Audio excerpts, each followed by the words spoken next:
মোৰ মতেতো বিয়ালৈ আৰু বহুত দিন আছে ৩-৪ মাহ এতিয়াও বাকী আছে বজাৰবোৰ লাহেকে কৰিলেও হ'ব কিন্তু বা হাতৰ মতে একেবাৰে বোলে সময় নাই ৩-৪ মাহ কেনেকৈ যাব গমেই নাপাম হেহে আজিকালি বজাৰলৈ গ'লেই মাত্ৰ মোক লাগতিয়াল বস্তুবোৰ লাগিলে হেয়া কাপোৰ হওক সোণৰ বস্তু হওক অন্য কিবা বস্তুৱে হওক হেয়াই চোৱা হয় মাত্ৰ বিয়া বজাৰ কৰিবলৈহে আমি বজাৰলৈ যোৱা নিচিনা হয় যিহেতু আমাৰ ঘৰত ল'ৰা নাই আমি ছোৱালীয়ে 4জনী আৰু বাহঁতটো বিয়া হ'লেই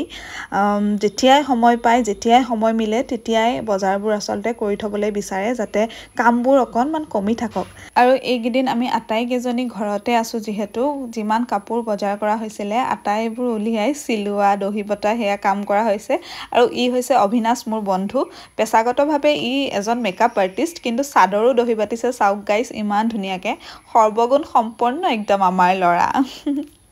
আৰু আমি আটাই মিলি ভাত এসাঁজ খালো আৰু সৰু মৰু এটা ভিডিঅ' আপোনালোকলৈ আগবঢ়ালো আজিলৈ আহিলো বাই